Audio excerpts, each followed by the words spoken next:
はい、こんにちは。発酵調味料教室シンプルブルーライフの早川です。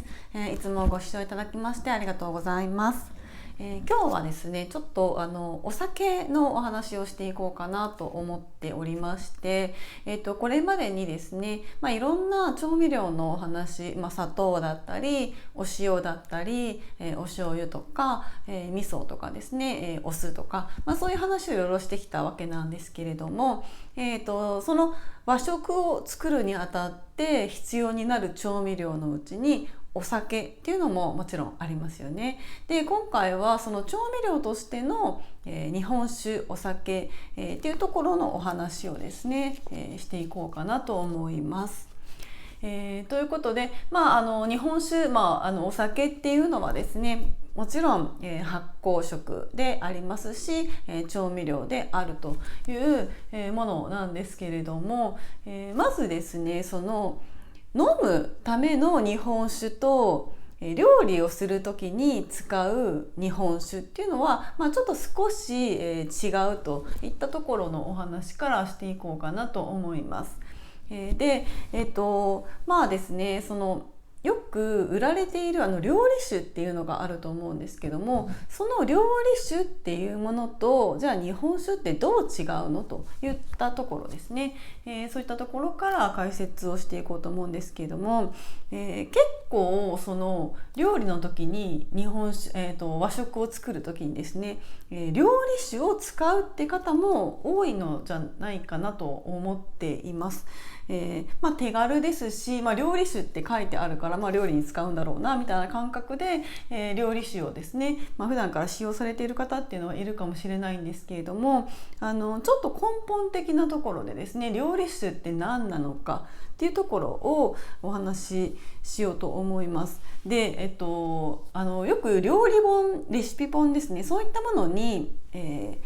その調味料のところに酒、みりん、砂糖とかって書いてあると思うんですけども、そこで料理本に書いてあるその調味料の酒ですよね。酒っていうのは実は、料理酒のことじゃなくって日本酒のことを指しているっていう事実があるんですよね。ちょっとそれを踏まえてですね、料理酒って何なのかといったところなんですけれども、まずこの料理酒っていうのは、料理に調理にですね使用するためにわざわざ調合された日本酒なんです。それが料理酒というものですね。で、どういうふうに調合されているかっていうと、要は料理に旨味とかコクとかそういったものを与えるためにわざわざそういったところを強化しているみたいな形で作られているというものなんですね。で、いろんなものが添加されています。食塩だったりとかお酢だったりとか、あと甘味料なんかが入っているようなものも結構あります。で、特にその食塩っていうところなんですけれども、料理酒として売っているものは必ず食塩が入っています。で、食塩がどれぐらいの量入っているのかというところがポイントなんですけども、だいたいですね、塩分 2-3% ぐらい入ってます。2-3% ですね。これ結構分量多いんですよね。お酒に対して 2-3% ぐらいの割合でお塩が入っているわけなんですけども、これってどれぐらいの塩分濃度かっていうと、だいたい海水と同じぐらいなんですよね。なので結構しょっぱいですよね。塩辛い、味になります。なので、それだけですね、塩分が含まれているということはですね、当然その料理酒を舐めたらしょっぱいわけなんですよ。なので調味料としてですね、その料理にこの料理酒っていうものを入れすぎると、当然その料理が塩辛い味になってしまいますよね。なのでレシピ本に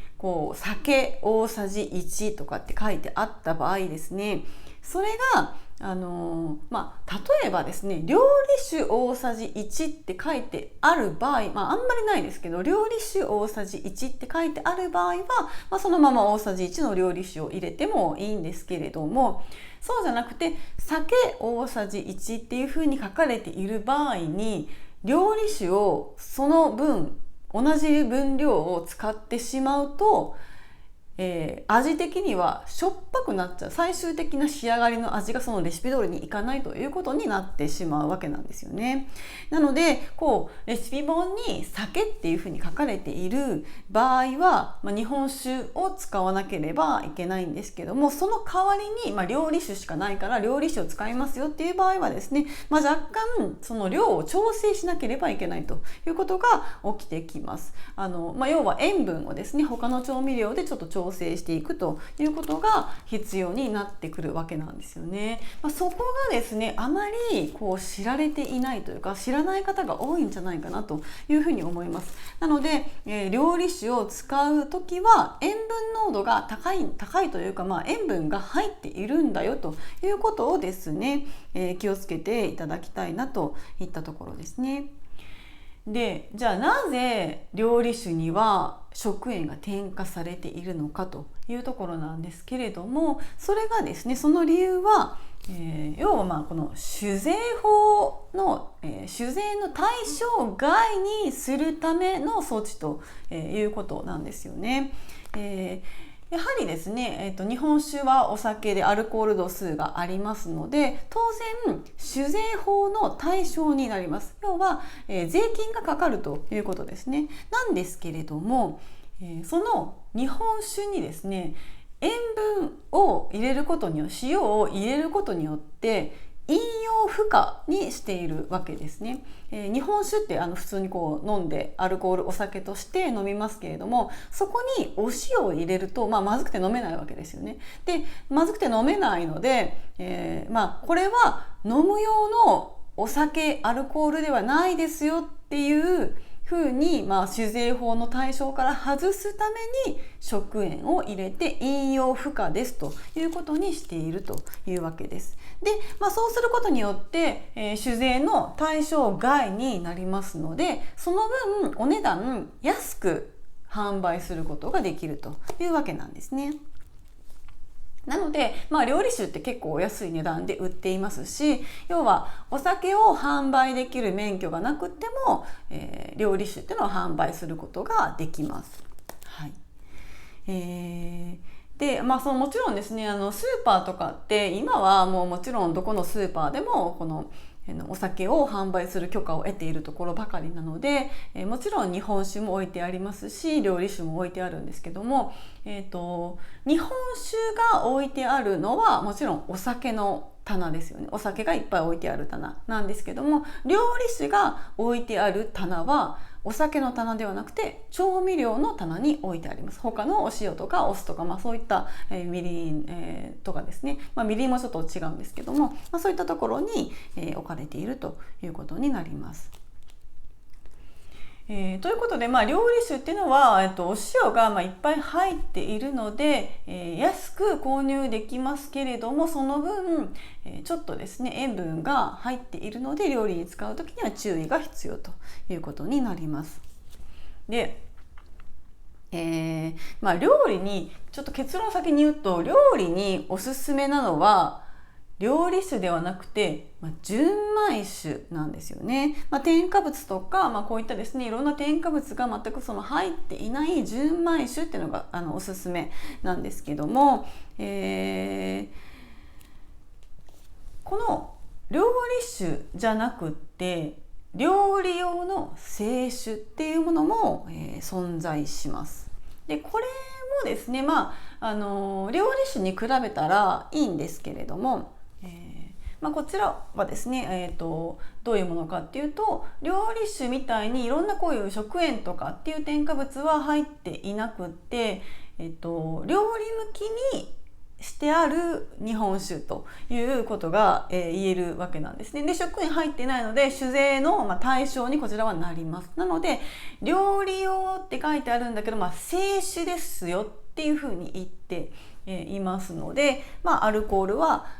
もちろんあって酒税の対象になっていますので、料理酒に比べると若干お値段は高いです。料理用の清酒っていうやつですね。で、これもいいんですけれども、そうですね、これだと醸造用アルコールっていうのが入っていないものなので、であればまあいいんじゃないかなと思います。純米酒じゃなくて、料理用の清酒っていうやつでもまあいいかなといったところですね。でその醸造アルコールっていうのがいろいろと問題というか賛否両論あったりとかはするんですけども、醸造アルコールって何かっていうとトウモロコシとかを原料にした、蒸留酒ですよね。で蒸留酒っていうのはちょっとですね、その料理をするにあたってはちょっとネックになったりするものなんですよね。なので、料理に使う日本酒としてはできればというかですね、その醸造アルコールが入っていないものの方がいいんですね。なぜかというと、その醸造アルコールである蒸留酒っていうのは料理の仕上がりをちょっと固めにしちゃうっていう作用があるんですよね。なので、醸造アルコールを入っていない、清酒、純米酒っていうのを使った方が、煮込み料理なんかをするときはそっちの方が柔らかく仕上がります。なので、料理に使う日本酒は醸造アルコールが入っていないやつがいいというのが一つのポイントですよね。はい、なので、一番おすすめなのは、料理におすすめなのが、純米酒というところですね。今は飲む用のお酒の話ではなくて料理用に使うお酒の話です。で、料理用に使うお酒には大きく3つありますけれども、料理酒っていうのは塩分が入っているので、あまりおすすめではないというか、他の部分でちょっと調整が必要になってきたりします。で、料理用の清酒っていうのはこれはこれの料理酒に比べたらいいですという感じですね。でもやっぱり一番おすすめなのがこの純米酒というものですね。はい。で純米酒、日本酒、料理用みたいなやつじゃなくて普通に飲む用の純米酒っていうのがおすすめというわけなんですけども、でじゃあその料理に使う、お酒が普通に飲む用のお酒がいいんだったら、じゃあすごく高いお酒とか、高級なお酒ってありますよね。高級な日本酒、じゃあそういうのにしていったらもっと料理が美味しくなるんじゃないかっていうふうにもしかしたら思われるかもしれないんですけども、それは違うんですよね。それが、なんで違うかっていうと、さっき言ったみたいにその醸造アルコールが入っているか入っていないかという点がまず1点と、もう一つはその旨味が残っているか残っていないか、残っている量ですよね。全く残ってないとかそういうことではなくて、旨味成分が残っているか残っていないかのその、残っている量のところが、もう1点目です。で高級な日本酒っていうとですね、吟醸酒とか大吟醸酒とかっていうのが、ありますよね。吟醸酒とか大吟醸酒で、この吟醸酒とか大吟醸酒っていうのはもちろんこれ飲むにあたっては美味しくて、素晴らしいお酒ですよね。ですごく美味しいお酒なんですけれども、その吟醸酒とか大吟醸酒っていうのはその作り方、製造方法とかが複雑だったりとか、結構その精密に作らなければいけないとかっていうところがあって、製造工程にかなり手間がかかるので、その分お値段っていうのは高くなりますよね。なので大吟醸っていうのはすごく高級、お値段が高い高級な日本酒ということになってくるわけなんですね。でもちろん味も美味しいしみたいな、ところなんですけども、ただですね、その吟醸酒、いわゆる大吟醸とか吟醸とかその吟醸酒というのは、その製造工程ですね。製造工程で、日本酒にとっては雑味、いわゆる雑味となる旨味を取っているんですよね。旨味っていうのは非常にその料理の味を美味しく感じさせる成分なわけなんですけれども、この旨味っていうのが、美味しい、元なんですけれども、それが、